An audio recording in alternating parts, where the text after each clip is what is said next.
This episode of True Crime with Kendall Rae is brought to you by Sundays for Dogs, and thanks to their support and support from viewers like you, today I'm able to make a contribution to the Higher Hope Foundation. So as most of you know, I have 4 doggies, and I love them so much, and of course I want to give them the best possible food that I can. But over the years, we've used a lot of fresh dog food brands, and having 4 dogs, obviously a lot of our fridge space was dedicated to dog food. That is until we found Sundays for Dogs, which we have been using for like a year and a half now, maybe even 2 years. And it has been such a game changer in our household, and our dogs love it more than any other dog food we've ever tried. Sundays is fresh dog food made from a short list of human-grade ingredients. It was co-founded by Dr. Tori Waxman, a practicing veterinarian. It contains 90% meat, 10% vegetables, and 0% synthetic nutrients. And most importantly, my dogs love it. Unlike other fresh dog food, Sundays does not require refrigeration or preparation because of their air drying process. So it's just pour and serve. Literally could not be easier, and it's shipped right to your door. And dog parents report noticeable health improvements in their pups, including softer fur, fresher breath, better poops, and more energy when switching to Sundays. So if you want to get started with Sundays for Dogs, you can get 50% off your first order by going to sundaysfordogs.com/TCKR or using the code TCKR at checkout.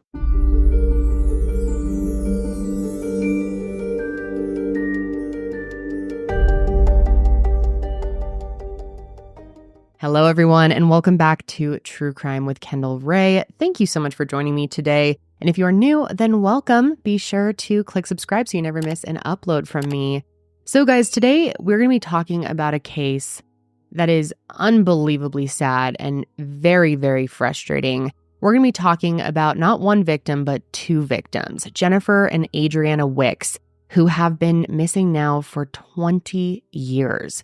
And when I first started looking into the case, just naturally, I started thinking that the reporting and most of the reporting was accurate. I mean, I think it's just human nature to assume that a reputable source is reporting the right information. But after I spoke to their family, which they are going to be joining us today via interview clips and kind of tell the story as obviously they can tell it best themselves, I realized how much misinformation is out there and how much the reporting on the case has led people to just believe the wrong things. Jennifer Wix was only 21 years old when she went missing, and her daughter, Adrianna, was only 2.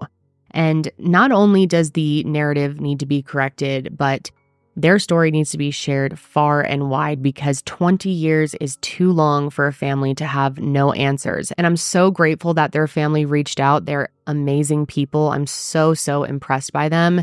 And I'm happy that they're going to be here to discuss the case along with me. Their family has truly never given up. Even after 20 years, they're still fighting as hard as they can, and they're not going to stop. They're truly such warriors, and I'm just honored to be able to collaborate with them today. And as always, when I invite a family onto the show, I really hope you guys can be extra kind in the comments because I know they're going to be reading it, and it's a lot of pressure to come onto a channel like this, onto a show like this. And, you know, it's a big platform. It can be really overwhelming and a little scary, especially talking about the worst thing that has ever happened to you. So I'm very grateful to have them, and I hope you guys can really show them some support today. And I'm also really excited to tell you guys that my new foundation, the Higher Hope Foundation, has awarded one of our first grants to the Wix family. On top of the obvious emotional toll that this has taken on them, they have also endured so many financial burdens through this whole process, and obviously they never could have prepared for that or knew that was coming. And so I'm really happy that we are able to award them our Hope Grant. Now, the Hope Grant serves to relieve some of the financial pressure associated with the murder or disappearance of a loved one. And so we're currently in the process of working with them to decide where exactly the funds will be allocated. But to stay up to date on all of this, you can follow our Instagram page where we will be posting updates on the grants as they start to roll out to many different families. We actually have a few in process right now. And again, thank you. This foundation would not be possible without all of you. And if you would like to support Higher Hope, you can check out our website, which is higherhope.org, and there is a button to easily donate, or you can purchase any of our merch, and a percentage from any of the shows will go directly to the foundation as well. Before we jump in here, I do have to, of course, say that everyone I mention in this episode is innocent until proven guilty in a court of law, and I just hope Their day in court comes soon. But with that, let's go ahead and jump in. And I want to start out by telling you about Jennifer Wix. So Jennifer K. Wix was born on August 16th, 1982 in the rural city of Springfield, Tennessee to her parents, Kathy and Michael. And although her parents ultimately didn't stay together, Jennifer always really had a strong sense of family. From a young age, she was always very close with her father and even inherited much of her complexion from him. But in the divorce, she ended up living with her mom, who went on to have 2 more daughters, Heather and Casey. So in total, Jennifer would end up being the oldest of 6 girls, which is a huge responsibility, and she took on that responsibility with a lot of pride. She was a naturally kind, nurturing person, and that was reflected in all of the relationships that she had. In high school, her mom, Kathy, says that Jennifer really gravitated towards the students who had learning differences and was overall a very inclusive type of person, which is always really impressive at a young age. Jennifer was also a very driven person, a very determined person, especially when it came to things that she was passionate about. And one of the things that she was most passionate about when she was growing up were horses. And because her family couldn't afford a horse, Jennifer had to get creative. One time back when she was in middle school, she asked her mom to drive her to a local barn that she found. And Kathy didn't know what her plan was, but agreed to take her anyway. And when they got there, Jennifer told her to wait in the car. She went into the barn and she was able to offer them a deal where she would work there in exchange for lessons. And this is only in middle school. So the more I learned about Jennifer, the more I realized that she was just, super, super driven and gonna get what she wants and was just uniquely herself. Kathy describes her as being a spitfire and headstrong, but that definitely didn't make her the loudest person in the room necessarily. In fact, Jennifer is more described as being the strong, silent type. However, being more, soft-spoken didn't prevent Jennifer from speaking her mind. It just meant that she found alternative ways to express herself. And one of the ways that Jennifer liked to express herself was through writing, and she was very much known for writing letters to her friends, to her family, and she would sometimes do this to resolve conflict or to work through her feelings or just express her love. And those letters from her are something that her loved ones will always cherish, but it's also something that they really miss and one of the things that they will really remember her by the most. Now, like I said earlier, Jennifer is not the only victim in this case. In the spring of 2001, about a year after she graduated from high school, Jennifer got pregnant. And in January of 2002, her beautiful little girl, Adrianna, was born. And honestly, Jennifer's pregnancy was a shock to their family. I mean, she was young, but after getting over the initial wave of surprise, they all chose to love and support her through it, especially considering that she was going to be parenting as a single mother. And obviously, that is very, very difficult. But that being said, their family never let Jennifer feel like she was alone in this. In fact, Kathy and her husband had this bonus room above their garage, and they ended up turning it into almost like a studio apartment for the girls, which was really convenient for everyone because Jennifer didn't have her own car. So when it came to her mom and sisters helping look after Adrianna, they were all living under one roof. And they really became that village. They definitely all did their fair share of watching the baby. And because Jennifer was also working, often late evening or even night shifts, Kathy and the girls would step in and watch Adrianna for her. Casey said that she would actually sleep in Jennifer's room with Adrianna at night, and those are some of the memories that she holds closest to her heart. And gosh, learning more about Adrianna when I talked to them on the phone just broke my heart. She sounded like such an incredible little girl at age 2. And I just loved hearing all of the little details that made Adrianna. Kathy told me that she used to walk around with this wagon and put snacks in it. It'd be like her snack wagon, almost her own little food truck, and would go around to everyone trying to get them to eat from it. She also had a little stuffed Elmo, and this is so cute. She called her Melmo, and little Melmo was everything to her. She couldn't sleep or practically do anything without it. And here's Casey and Kathy to tell you a little bit more about them. Jennifer was my big sister, and I am the baby of the family. Mom would say that because there's a 6-year age gap between us, she would say that Jennifer would help take care of me when I was little. Like I was her baby doll. She would change my clothes and my outfits and everything. I would describe my sister as like an Indian princess, like Pocahontas is how I always think of her. Like strong, regal, silent type with like flowing dark hair and like a really pretty olive tone complexion. And instead of blue eyes like mine, she had like the deepest, darkest brown eyes that you've ever seen. I wouldn't describe her as like a bold, bubbly type, but more of like an artistic, intrinsic, really in tune with her emotions. I would also describe her as like an outdoorsy type. She was a tomboy, so she didn't have like a girly fashion sense. She wasn't that kind of girl. She was more like a tomboy. And, she liked to be with animals and she liked to be outside. One of my most fond memories is getting off the school bus with Jennifer. We lived, pretty far back off the road. We had a long driveway. So on our walk back to the house, we just kind of stopped and laid like on this bank on the side of the driveway, just looking up at the clouds, saying what the clouds were shaped like and making clover flower crowns. And that's one of my favorite memories of my sister. When Adrianna was born, that was a really special but emotional day. I remember crying my eyes out and just felt really close to Jennifer, just being close to her as a sister. But throughout her pregnancy and after Adrianna was born, I helped take care of Adrianna a lot. I was there for a lot of Adrianna's first, some of the first foods that she tried, or patting her little back and rocking her to sleep, giving her a bath, changing her diaper, things like that.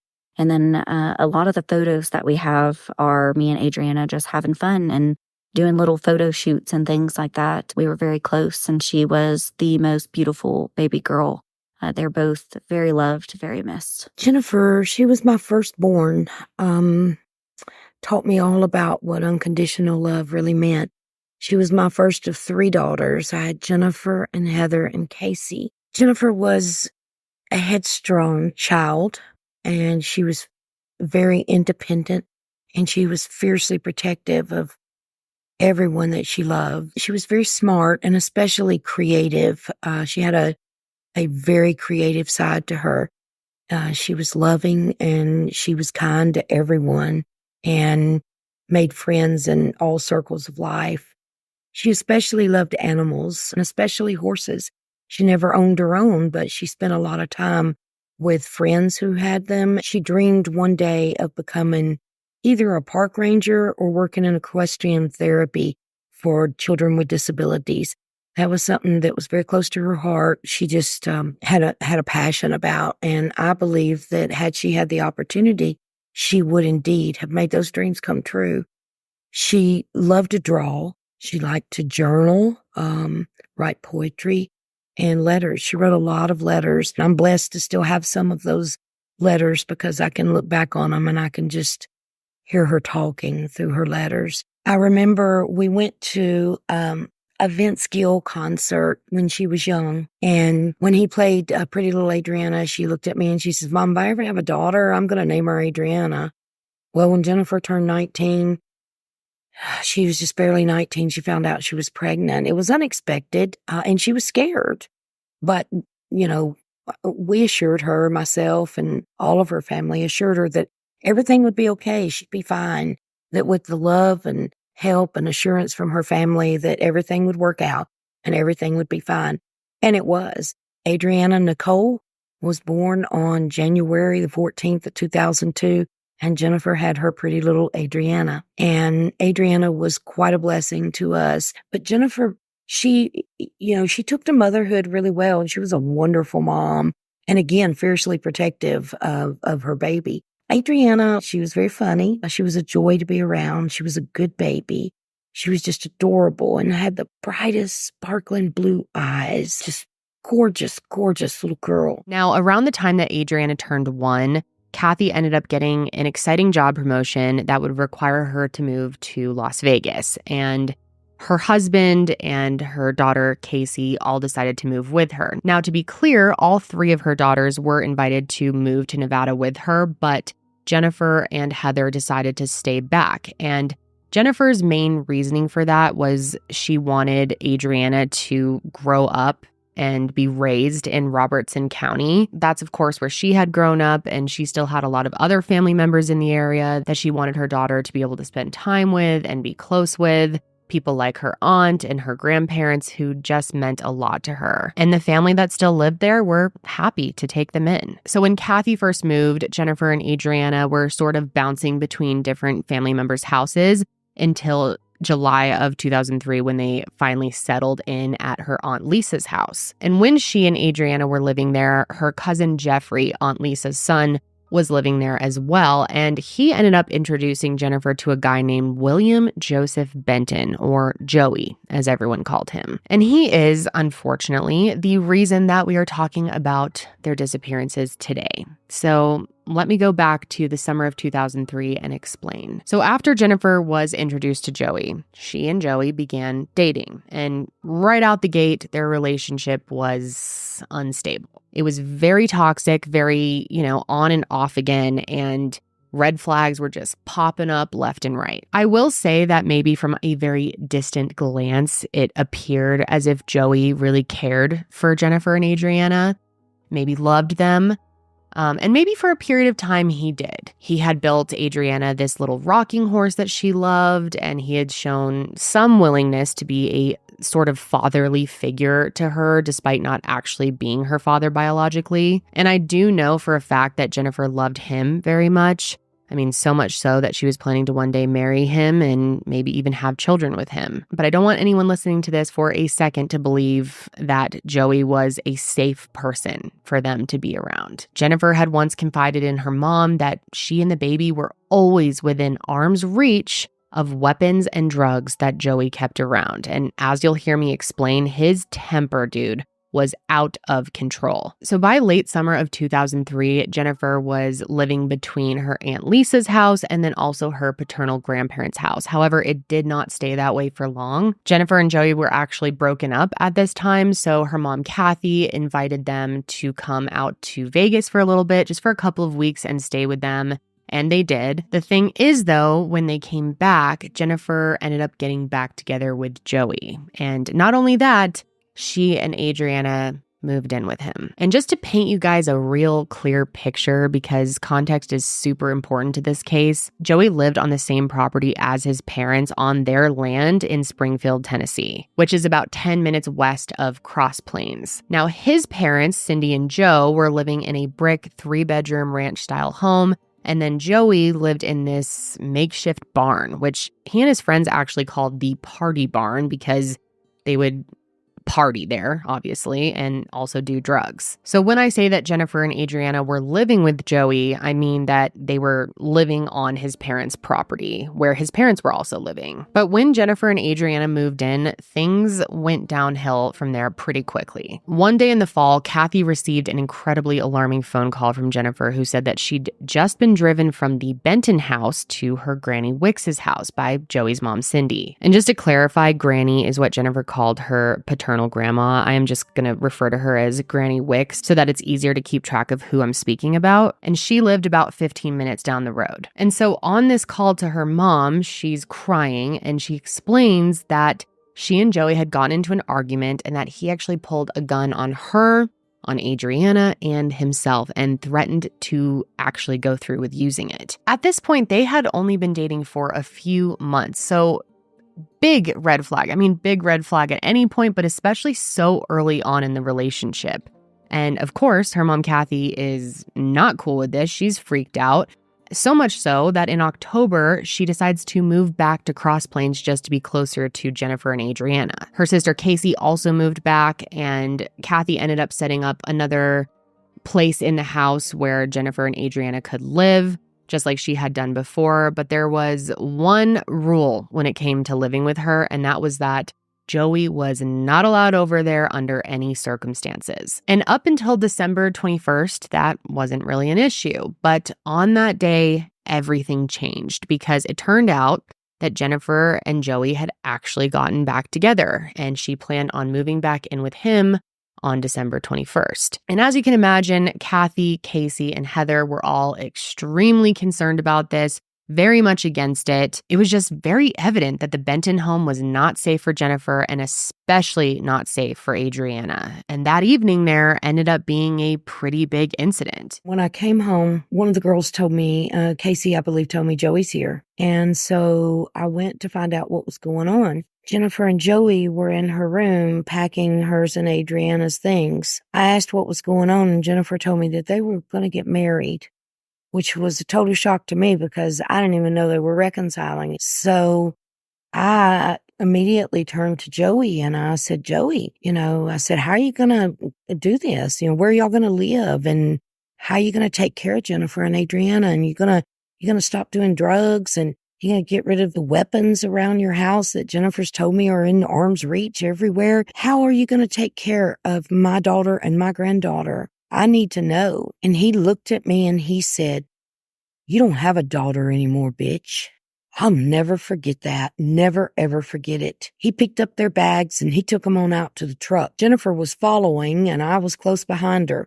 I locked the door and locked him out and asked Jennifer to please listen to me and to please reconsider what she was doing, to think about what she was doing. It just wasn't a good move. She was trying to open the door to let him back in, and I grabbed her wrist and said, no, listen to me. When I did that, she pulled away from me and kind of pushed me, and I stumbled back and fell over a coffee table. Casey had ran with Adrianna to the back of the house to my bedroom, so she couldn't hear all this. Heather, when she heard me fall, she came into the room, and her and Jennifer began to scuffle. About that time, the door flew off the hinges.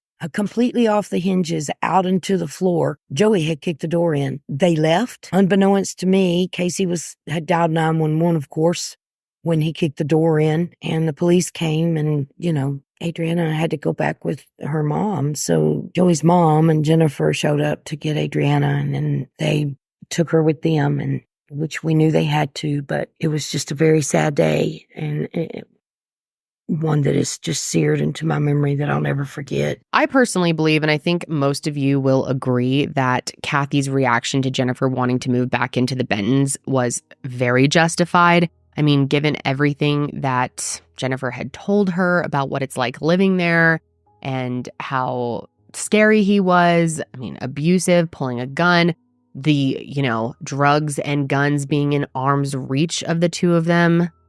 Any parent would be terrified. But of course, she's an adult and can make her own decisions. All she wanted was for them to be safe, and she knew that they would not be safe living with Joey out in the party barn. And not just because the weapons and drugs, it was also because the party barn had no running water and no heat. And just keep in mind that this is Tennessee in December, so pretty damn cold, and it's really not safe for anyone to live in conditions like that, especially not an almost 2-year-old. Luckily, though, Jennifer did realize very quickly that it was not safe for them to live out in the barn, so she, Joey, and Adrianna all ended up moving back into the main house on the Benton property. She and Joey were given their own bedroom, and Adrianna had a room to herself as well, which I will be talking more about. But back to the night of the incident, as you heard her say, Kathy ultimately couldn't do anything to stop Jennifer from leaving. All she could do was press charges for vandalism. And on top of everything else that had already happened,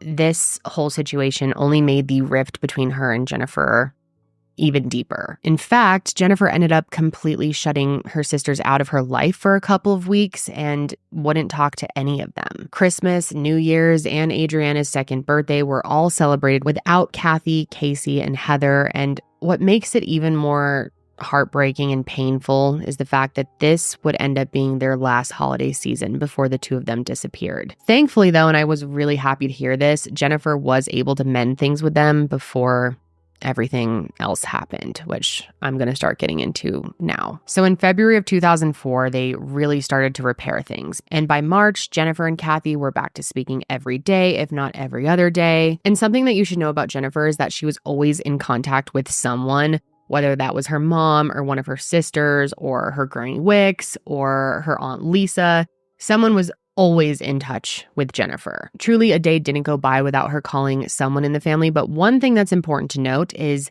that Jennifer actually didn't have her own phone. Obviously, this was a different time. It's the early 2000s, and a lot of people didn't have their own cell phone, but when she would call any of her family members, it would have to be from the Benton's home phone or from Joey's cell phone, which he did have a cell phone. And so on Monday, March 22nd, Kathy ended up getting a call from Jennifer, which was normal, but this time it was different because she was calling her out of concern. Later that evening, Kathy learned that Adrianna was hysterically crying any time that she tried to go pee. And Jennifer explained how worried she was and that she wanted to take her to the ER, but none of the Bentons would drive them there. They said that it was probably just diaper rash and that she would, quote, get over it. So Kathy, of course, offered to take them, but because of how much the Bentons hated her, due to the vandalism charges against Joey, Jennifer didn't think it would be a good idea for her to come and pick them up. Luckily, though, her Aunt Lisa was able to come and pick them up and take them to the ER to get Adrianna checked out. And by this point, it was close to midnight, but a doctor was able to see them and figure out what was going on. And it turns out that Adrianna tested positive for vaginitis. So vaginitis in itself is not a sexually transmitted infection. However, it can be caused by a sexually transmitted infection. And it can also be caused by a variety of other things, even something like a wet diaper being left on for too long, which they learned later that day. On Tuesday, March 23rd, just a few hours after they were discharged from the ER, Granny Wix took Jennifer and Adrianna to see her pediatrician. And the pediatrician basically confirmed what I just told you, that vaginitis could have been caused by something like wearing a wet diaper for too long. But as you can imagine, as it would for most parents, not knowing what caused it gave Jennifer a whole lot of anxiety. Of course, she thought maybe it was just caused by wearing a wet diaper too long, which does happen.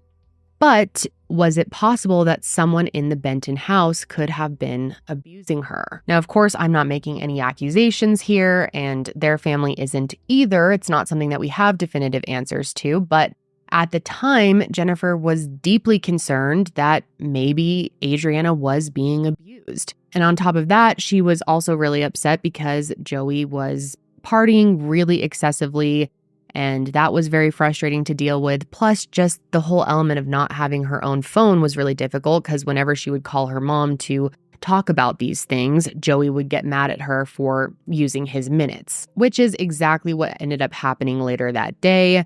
Jennifer had used Joey's phone to call her mother, Kathy, because Kathy had made some type of cream for Adrianna's rash, and she wanted to meet up with her to get that. And because she had used his phone, this sparked an argument with Joey. But he did end up agreeing to drive her and Adrianna to the Dollar General to meet up with Kathy and to get that cream. And when Kathy saw her, she could just tell that something was wrong. Adrianna looked sick and tired, and Jennifer was clearly having a hard time, looked very upset. But like she always did, she reassured her mom and pretty much everyone else in her life that she was going to figure it out, that she was going to be okay. No matter how many times that Kathy and other family members tried to tell her to get out of that relationship and to move in with one of them, Jennifer always just said she would figure it out. And sadly, this would end up being the last time that Kathy or anyone in the Wix family ever physically saw the girls again. So something important to note here that will come up and be important later on is that when Jennifer met up with Kathy, she told her that Joey's mom, Cindy, had not been at work that week. So just remember that. So jumping forward a day to Wednesday, March 24th, that ended up being an even more difficult day for Jennifer. And we know that because she ended up calling her mother and told her everything. And what she had to say is just horrible. It turns out that Joey wasn't the only person causing issues for Jennifer. His parents were too. Over the course of this phone call, Jennifer had opened up about it all, especially about the things that Cindy was doing and saying to her. That night alone, Cindy was verbally attacking Jennifer's parenting style, and get this, she actually threw Jennifer and Adrianna's food out the kitchen door onto the ground outside and told them they can go out there and eat like the dogs do, which is just, it's so hard to wrap your mind around how, there's no words for it. Just a complete lack of humanity. And from the things that Jennifer was telling Kathy, it was very obvious that Cindy was very pissed off. And it seemed to be due to her disagreements when it came to Jennifer's parenting style. And she was even mad at Joey, her own son, because he was sort of, I guess, acting like a father to Adrianna. And what's weird, though, is Jennifer even told her mom that even Joey's dad, whose name is Joe, was being very verbally aggressive to her. And he was normally the one that was, not nice to her, but nicer to her than Cindy ever was. She basically felt that him having this anger towards her so suddenly was just really out of the blue. And of course, hearing all of this, Kathy was really worried and said that she would absolutely come and pick the two of them up, no questions asked, and get them out of that situation as soon as possible. The Bentons had made it clear to Jennifer that they didn't want her in the house anymore, so Kathy was more than happy to have her come back home. But Jennifer, like I said in the beginning, she was so independent and she just told her that she could handle it. She even promised Kathy she would give her a call the next day and update her on things, but unfortunately, that call never came, and that call on the 24th was the last time that the two of them spoke. So the following day, March 25th, 2004, is the day that Jennifer and Adrianna Wix went missing. And today, after more than 20 years, we still don't know where they are or what happened to them. And before I get into everything, just know that some of the things I'm about to share with you unfortunately cannot be corroborated. And the reason for that is a lot of it is coming from Joey Benton, and he is someone who very recently has admitted to lying. So let me start with what we do know. On the morning of March 25th, at 11 a.m., Jennifer used the Benton's home phone to call her dad, Michael. The call lasted about 30 minutes, and in that time, Jennifer talked to him about everything that had been going on and everything that went down the night before. And she specifically mentioned being scared, and when Michael asked her what she was scared of, she actually said Joey's mom, Cindy, that she's acting strange. Now, according to the Benton family, nobody besides Jennifer was home that day. It's unclear what exactly Joe was doing. It's possible that he had an oncology appointment, but Cindy and Joey were apparently at work. Now, the reason I bring that up is because when Michael was on the phone with Jennifer, he distinctly remembers hearing the sound of a woman's voice in the background. And not only that, he actually remembers Jennifer saying, "I'm on the phone with my dad." So who was she talking to if no one else was home? And obviously she wasn't talking to Adrianna. I mean, she's 2 years old. She's not going to say, "I'm talking to my dad." She's going to say, "I'm, talking to grandpa," or, just he can tell when she's speaking to her 2-year-old daughter versus when she's speaking to someone else. And he hears a female voice. So who is that if Cindy isn't home? And if you remember, Jennifer had mentioned to her mom that Cindy hadn't been at work that week, even though she claimed to have been at work that day. Michael asked if she would want her mom or Granny Wix to come and pick her up, given everything that was going on, but Jennifer said no. She said she could handle it.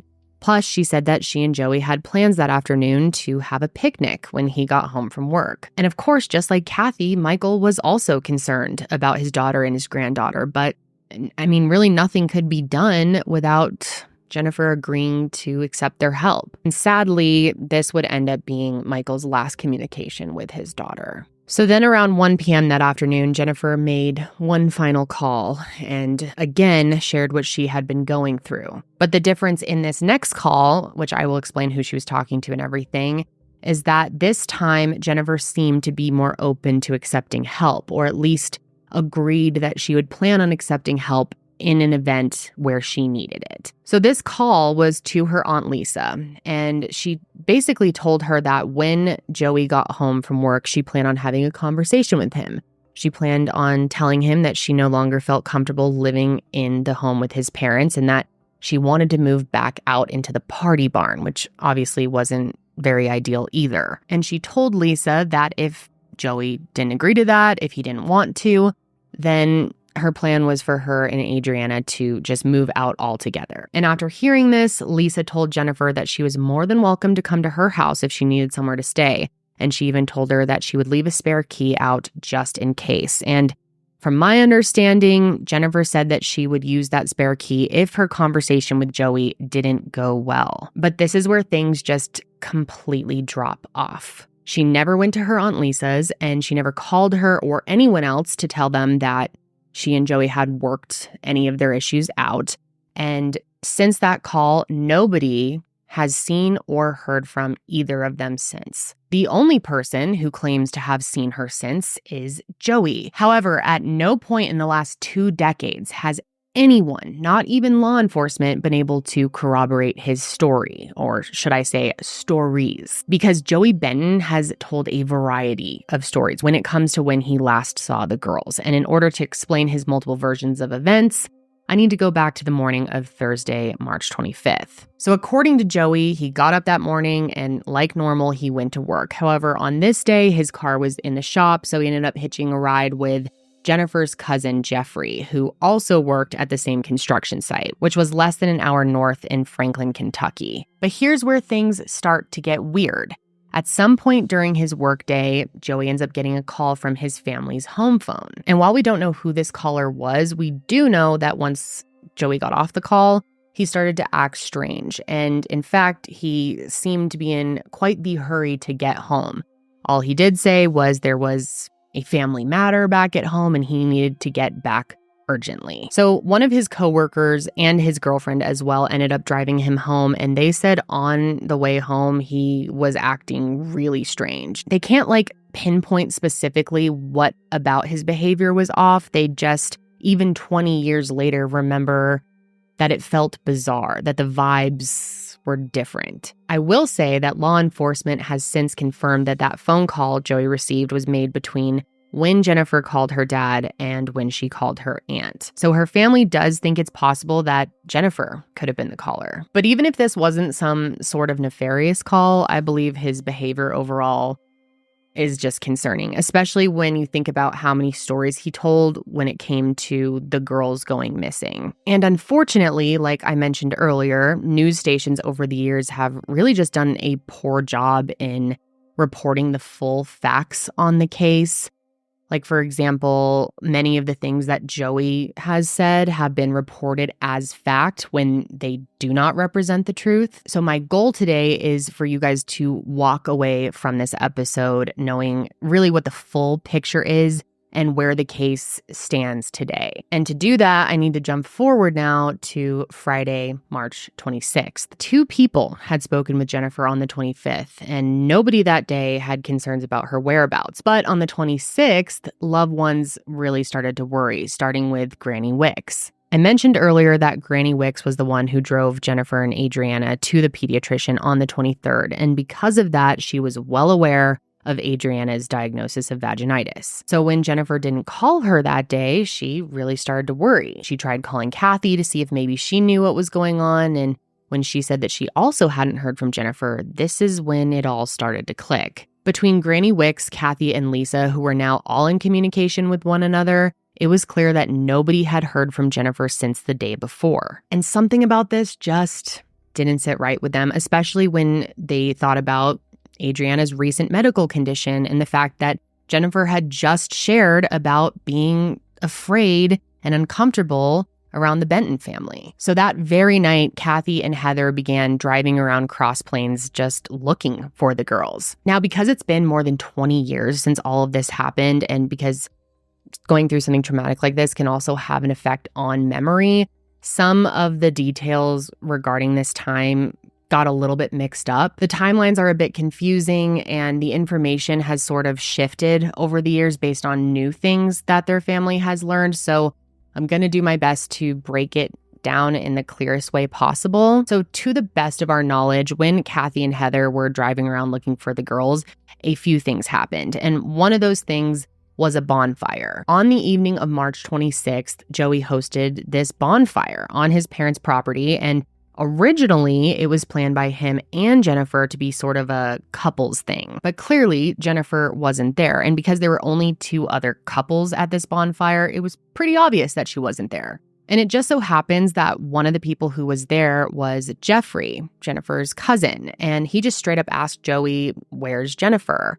And he said that he had driven her and Adrianna to a friend's house, Helga and Jerry Jackson. Helga and Jerry Jackson are a couple, and I also wanted to clarify, it's been reported that Joey told them that she's at a friend's house and didn't mention driving them. So, multiple stories, different reporting gets a little confusing. But either way, at the end of the day, his story for why they weren't there is that they were at this friend's house. And this wasn't his only story that night, because Lisa and Heather got 2 different stories themselves. So let's start with what Heather had been told. Now, it's unclear if this happened before or after the bonfire, but we do know that at some point while they were driving around looking for the girls, Joey picked up one of Heather's calls. And In this version of events, he explains that the day before, March 25th, he and Jennifer got into a fight and broke up, and that the last he saw her was when he dropped her off at the Exxon gas station. So clearly this is a completely different story than what he had told Jeffrey.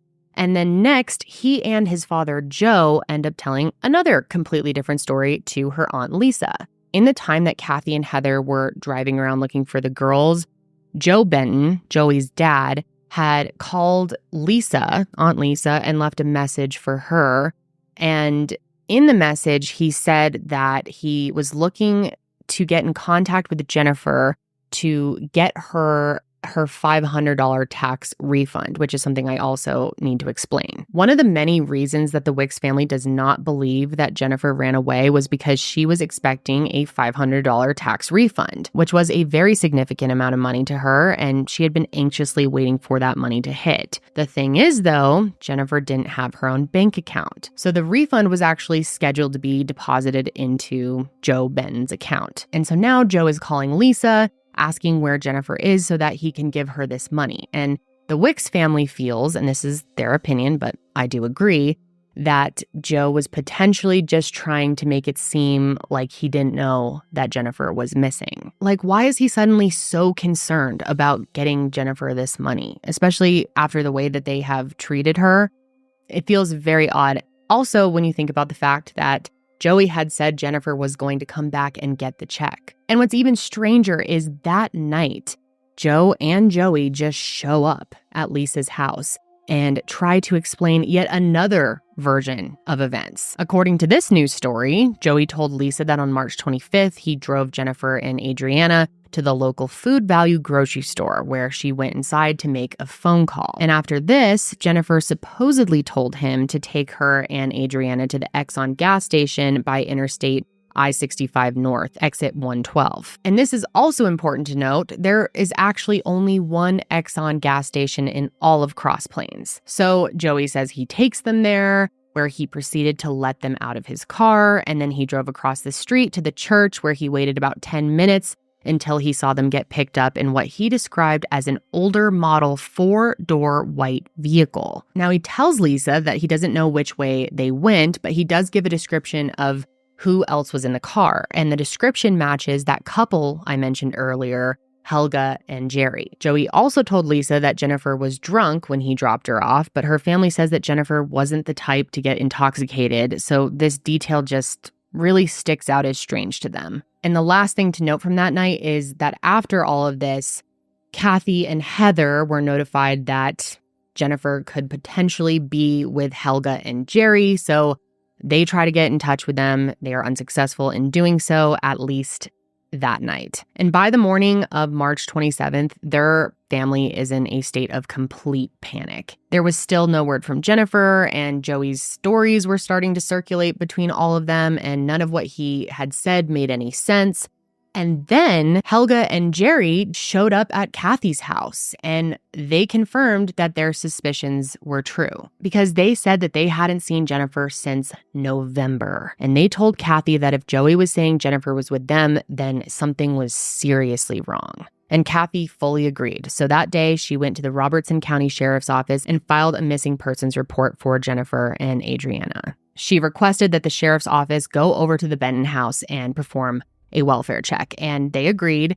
So they go over there, and this did not go well because Joey was the only one home, and when he answered the door, he told them to leave and not to come back unless they had a search warrant. And according to the police report, which was filed by Deputy Mike Campbell that day, Joey, and no surprise here, gave sort of 3 different stories within his initial statement, which he did agree to provide a statement. So I'm just going to go ahead and read this report directly so you can hear it for yourselves. And just a reminder, Joey's real name is William. So when he is referred to as William, they're talking about Joey. It says, Deputy Campbell spoke with William and he stated that he had not seen Jennifer since Thursday when she left with a friend. When Deputy Campbell asked who the friend was, William said that he didn't know. William then stated that he was mistaken and took Jennifer and the 2-year-old baby girl to Exxon and dropped them off around 9:30 Thursday night. Deputy Campbell asked William what Exxon, and William's statement was that he didn't remember. Deputy Campbell asked William a few more questions concerning the whereabouts of Jennifer and her daughter. And before leaving, Deputy Campbell asked William again when was the last time he saw Jennifer. William's response was that Jennifer left his house in a white 4-door Mustang, and then stated no, it was a white 4-door Camaro. Now, obviously, there are quite a few concerning things about this initial statement, starting with the fact that he claims he doesn't remember which Exxon he had taken them to. But remember, he had told Lisa that he had brought them to one specific Exxon, which it only could have been one specific Exxon since there is only one Exxon in all of Cross Plains. And then the next concerning thing is that he mentions they got into a 4-door white Camaro or a 4-door white Mustang. And maybe some car lovers out there will know this, but neither of those exist. There's no such thing as a 4-door white Mustang and a 4-door white Camaro. So why would he say that? The Wix family, and I definitely see their point here, they believe that he told these lies within his statement so that he could possibly get his entire statement thrown out. So after Joey gave this statement and Deputy Campbell wrote the police report, some local news stations came out and wrote articles that referenced what Joey had said, specifically about the type of car that picked the girls up. And then when these articles came out, Joey and his dad went into the police station and argued that the deputy had lied on his report about Joey's statement. Because Joey was a car guy, they claimed he never would have said anything about a 4-door Mustang or Camaro because he knows that they don't exist. Therefore, they argue that the deputy was trying to entrap him. But get this, rather than just telling this potential suspect that he trusts the report of his own deputy, he ends up changing the report and then fires Mike Campbell. To clarify, this didn't happen right away, but still, of course, many people want to know why. Why was this potential suspect given more credit over a rookie deputy who had no reason to lie? And honestly, I feel confident when I say that the Robertson County Sheriff's Department did not do a thorough job, especially in the first days of this investigation, which we all know are the most important. Sure, a bolo, be on the lookout, was put out on the 27th, but at no point was Jennifer or Adrianna's picture circulated on any news station that night.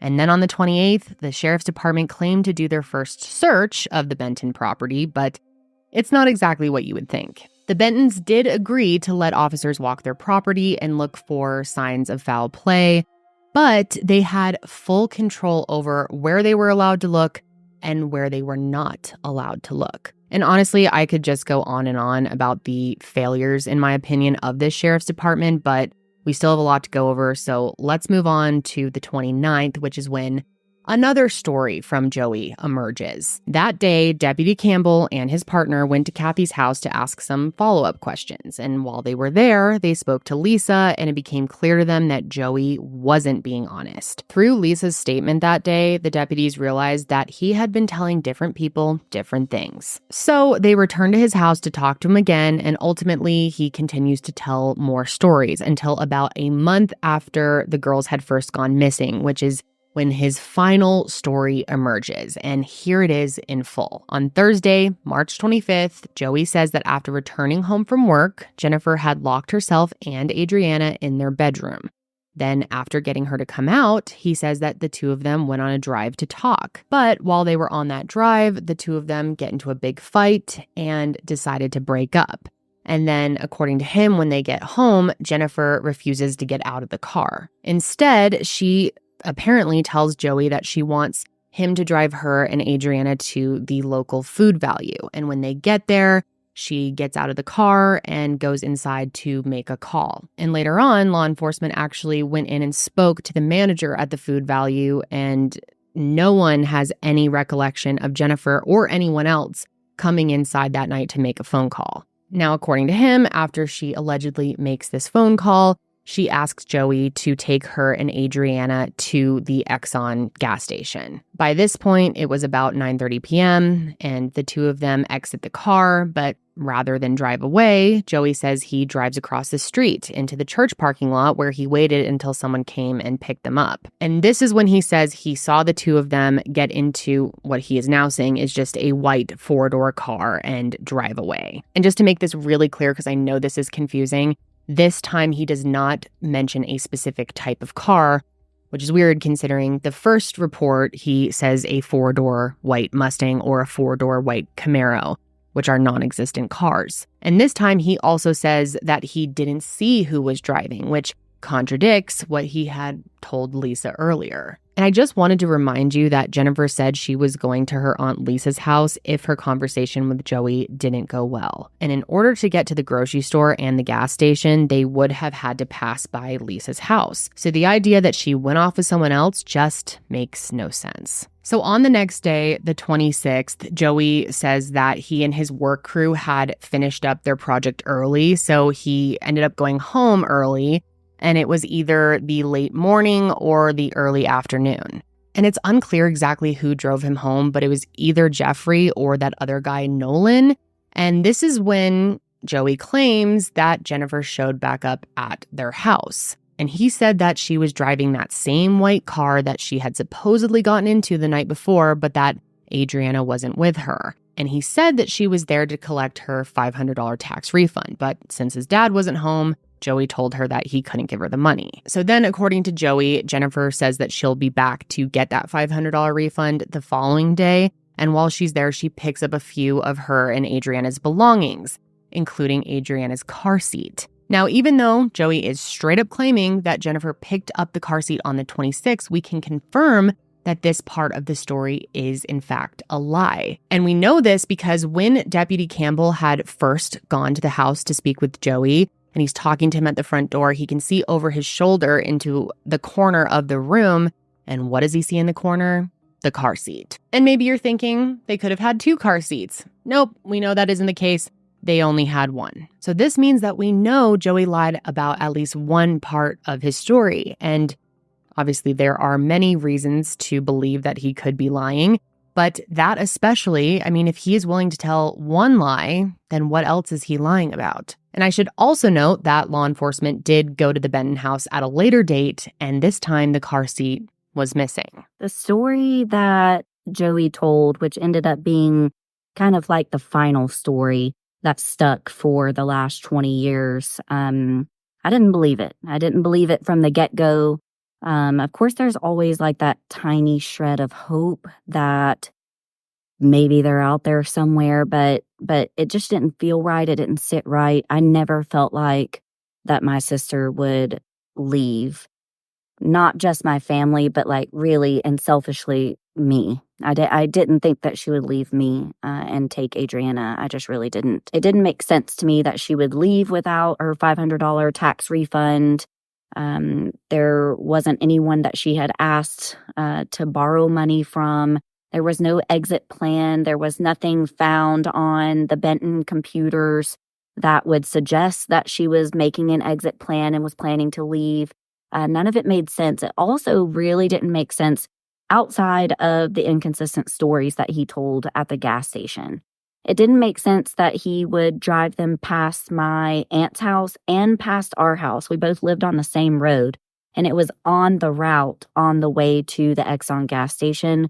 And if there really were a problem, being that she had talked to my mom the night before and my aunt literally that day, it didn't make sense that he would drive past our houses. And one of the big things that stuck out to me was whenever his dad, Joe, called my aunt on Friday, March 26th, in the evening after Joey said that she had come earlier that day for her income tax refund. So that was always really suspicious to me that he called to give her her tax refund money whenever she had already said, I'll come back to get it, according to Joey. So my opinion of his final story is that I never believed it was true. It didn't feel right. There were way too many inconsistencies, and there were just a few small things like that that stuck out to me that made me feel it in my gut. Like, I know this isn't the truth.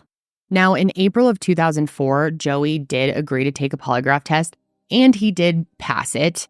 Of course, if you are familiar with lie detector tests, they are not admissible in court. They are not 100% accurate, so it doesn't tell us a whole lot. But that being said, his parents, Joe and Cindy, did not agree to take one, which of course that's their right, and it doesn't necessarily mean anything, but I don't know. In my opinion, that's pretty strange. But also, the Robertson County Sheriff Department hasn't seemed to really push them that hard at all. And Kathy really feels that they have just treated her daughter as this scorned lover who chose to run away, even though there is absolutely no evidence for that whatsoever. And I want to talk a little bit more about Kathy because she is just so strong, in my opinion, such a role model to me as a mother.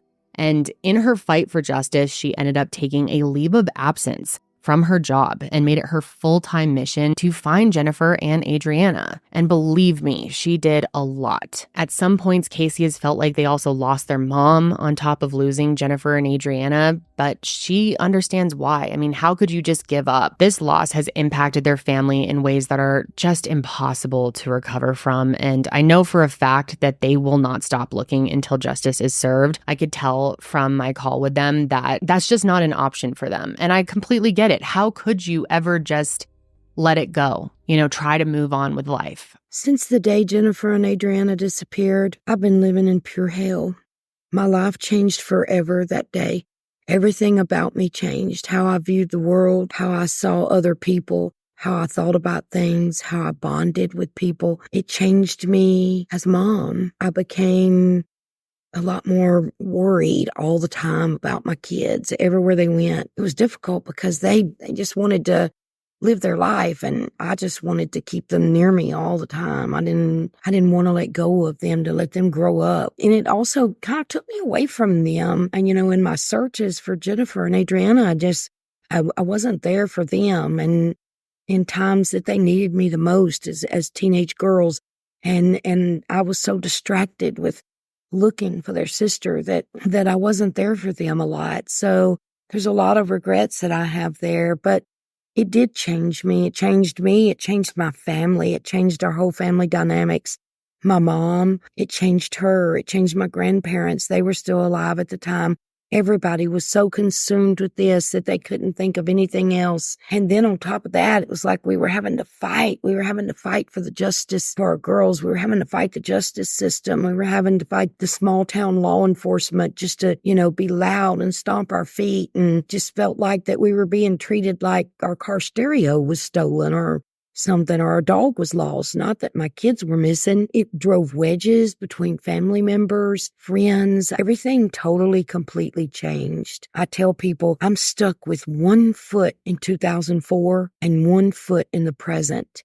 And I just can't get both feet together at the same time to be able to move forward. And until I have some sort of closure, till I find my kids, until I get justice for what was done to them, I don't think that I can move on in any sense of the word. But this is who I am now. This is my cross to bear, and I'm willing to bear it. I'm willing to be their voice for as long as I have voice in me. I will never, ever, ever give up. And over the years, on the Benton side, they have been completely uninvolved. In fact, they have not once offered to help search for the girls. They don't want to be part of that at all. They have shown literally no interest in helping law enforcement solve the case. And in this very short clip I'm about to play for you, it shows the extent of Joey's concern for the missing girls, and I think it tells you quite a lot. Just let us know you're okay. Just a few weeks after the girls went missing, Joey dropped off trash bags filled with Jennifer and Adrianna's belongings to Kathy's house, as if he knew they weren't coming back home. And in one of those bags was Adrianna's purple winter coat, which was her only winter coat. And if Jennifer had truly decided to run away, she never would have left without it, especially while temperatures were still so low. Plus, her Elmo, or her Melmo, was in there too. And Jennifer never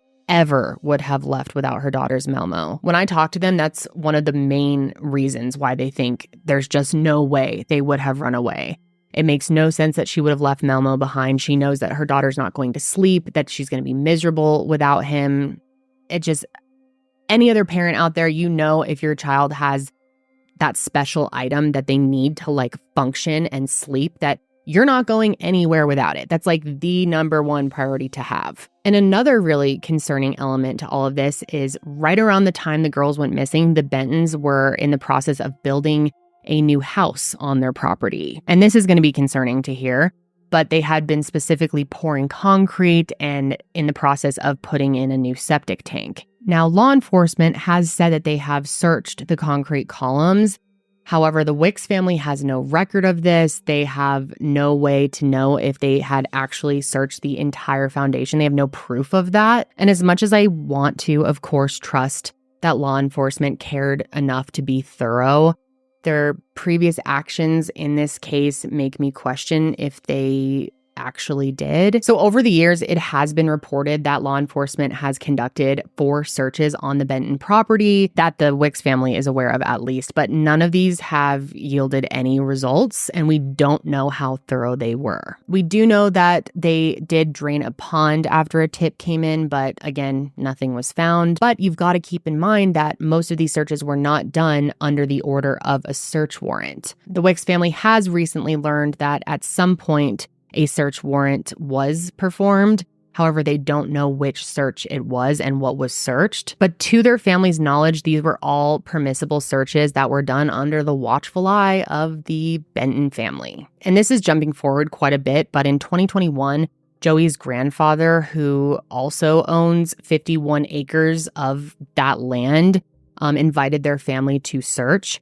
And this backs right up to the land that the Benton family lives on. He let them come in with cadaver dogs and ground-penetrating radar, and several dogs indicated on the same spot. Now, their private investigator arranged for this spot to be excavated, and they didn't find anything. However, it is believed that this location was where there was a lot of runoff from other parts of the property, basically suggesting that whatever the dogs detected could be somewhere nearby. And I bring this example up because even though something was detected, the police didn't do any kind of follow-up search. They basically just told them, let us know if you find anything. Which is strange because law enforcement did show up that day, but not to help with the search. They actually showed up because either Joe or Joey had called them to say that people were trespassing on the property, even though their grandfather had given them written permission to search there. And unfortunately, Mr. Benton, the grandfather, has passed away since.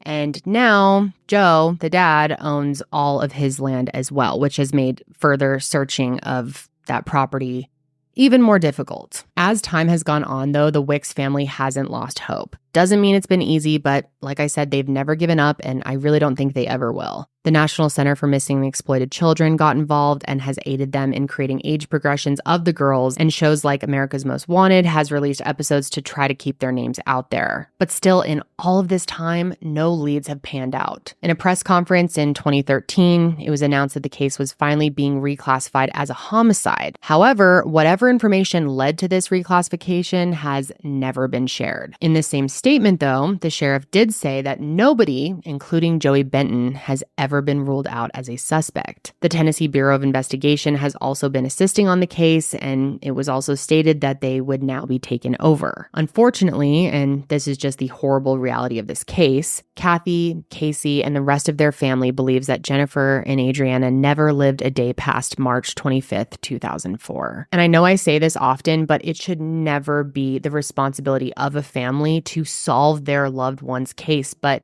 they feel like they have no choice, that if they don't stay involved and keep on law enforcement and push as hard as they can, then who else will? Like I've been saying, they are just so inspirational, and they have been relentless in their pursuit of justice. And I truly believe that one day those efforts are going to pay off and there will be justice for Jennifer and Adrianna. Their family has held countless vigils, balloon releases, and events to encourage the public to remember Jennifer and Adrianna, and they always have continued to keep the pressure on law enforcement. There's a beautiful mural that was painted in June of this year in Springfield, and it's an image of a horse in her foal to represent Jennifer and Adrianna. And in my opinion, it's so beautiful. It's very, very powerful. And I think it's such a good representation of the two of them. And over the years, there have actually been many attempts by the Benton family to intimidate them.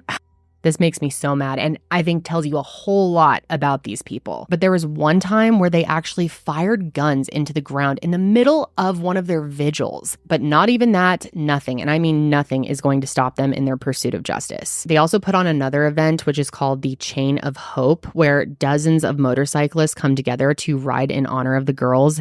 And it's a day to remember them for the lives they lived and an effort to keep their memory alive. And I just think it's so cool how the community has really come together to support this family and make sure that Adrianna and Jennifer are not forgotten. Casey is also running a Facebook page, which is called Justice for Jennifer and Adrianna Wix, which I highly encourage you guys to follow. Not only will you get updates on the case, but like I've always tried to drill in my episodes, showing that extra step to these families just does wonders. Having more and more support is what's going to keep them going.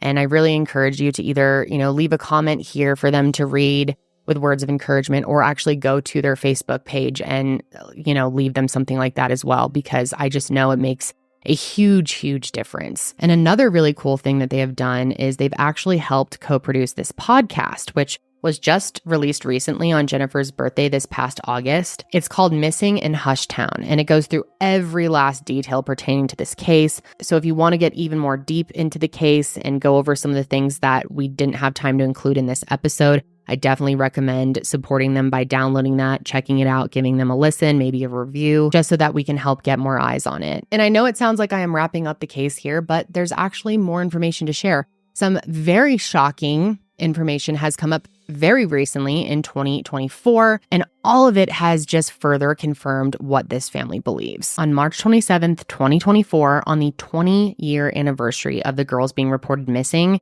a raid and search warrant was executed on the Benton residence. However, this was not in connection with the girls' disappearances. But it wasn't until April 29th that the Wix family learned what it was about. And that's because that day, Casey and Kathy both received a Facebook message from none other than Joey Benton's sister. Her name is Amy, and while some of her message cannot be shared, there are a few parts that I can share. Amy was basically reaching out because she said she had some urgent information that she needed to share with them, and the raid back in March was one of the things that she wanted to explain. According to her, their family had found some things belonging to Joe Benton, her father, that they felt needed to be turned over to police. Specifically, a sexually explicit photo of a minor that had been taken 20 years prior. And to be clear, because I know exactly what you're probably thinking, this actually was not a photo of Adrianna. I'm not able to share who the victim is for their own protection, obviously, but yes, it was not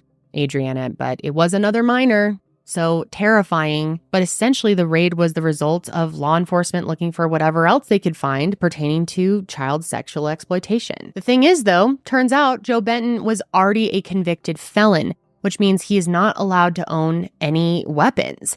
And I bet you can guess, when they raided his home, they found weapons. And not only that, they also found bomb-making materials.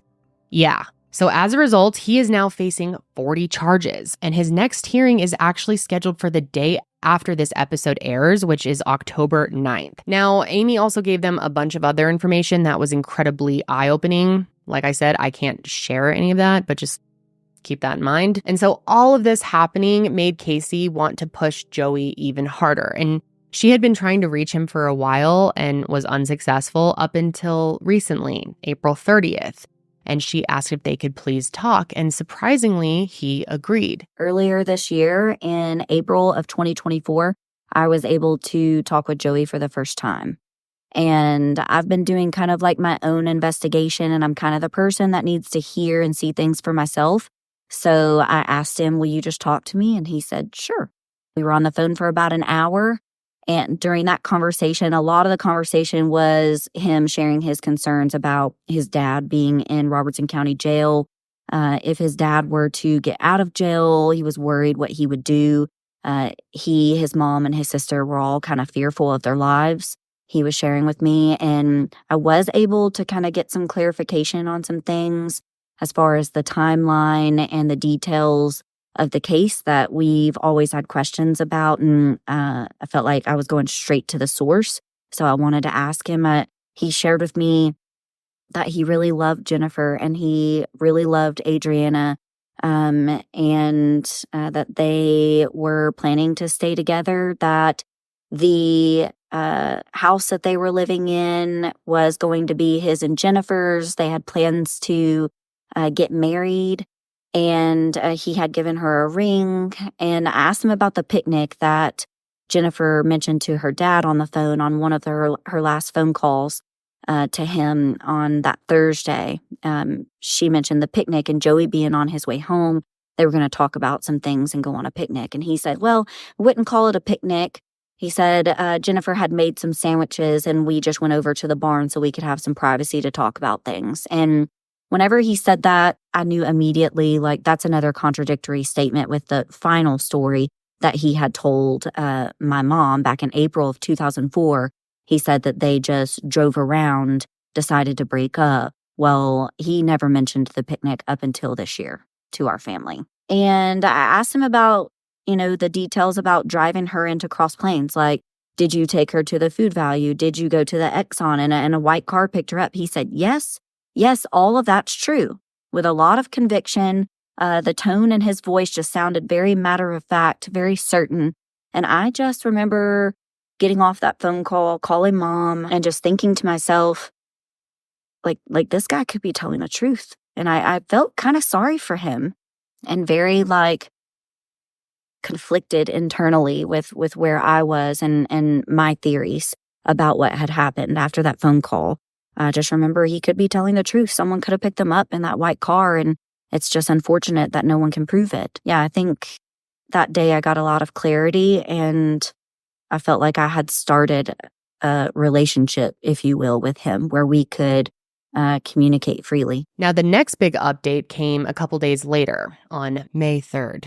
That day, the Wix family had a meeting planned with the General DA, Robert Nash, and in that meeting, they were joined by DA Jason White, as well as members of the TBI and the Robertson County Sheriff's Department. And it started out really positive. They were having a really open conversation about where the case stands today and how they could potentially get justice one day. But then they took a break for a 45-minute lunch break. And at this point, they all agreed that they were happy with the direction that things were going. But then after the lunch break, they were asked to leave. And it turns out that Joey had showed up for whatever reason, and they weren't allowed back in after that. And then they found out later that apparently when Joey had gone in, he had told them everything that had happened to Jennifer and Adrianna. But what we don't know, though, is what version he told. And that's not all. That same day, Amy reached out to Casey and Kathy again and said that she was certain she could tell them where Jennifer and Adrianna's bodies were. She even provided them with a possible location for their remains and urged them to get law enforcement to look there. And what I can say is that law enforcement has checked this out, that it was a location local to them, and that Joey went with them to look. But it doesn't appear that anything was found, and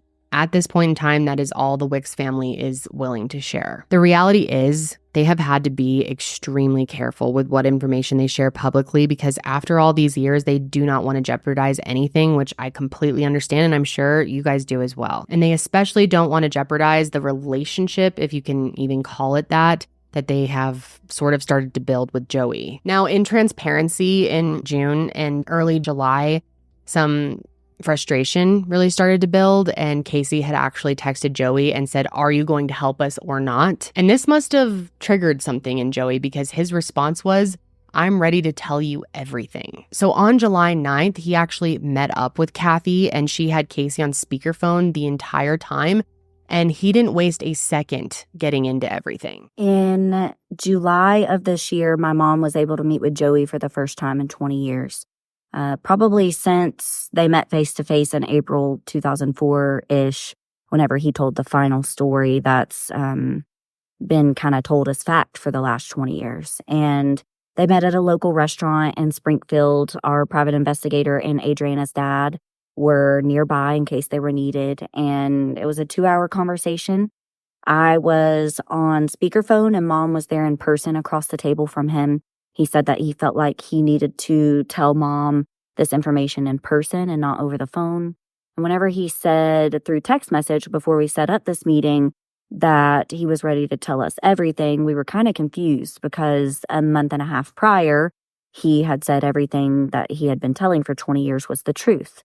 and very matter-of-factly. And so we were interested to hear what he had to say, and we're hopeful that he would tell us where Jennifer and Adrianna were. So we sit down, and I think probably the biggest takeaway from that meeting was that he let us know that whenever he got home that day, Jennifer and Adrianna were already dead. And he said that the story that they had told, the gas station, the food value, him driving them into Cross Plains, all of that had been made up.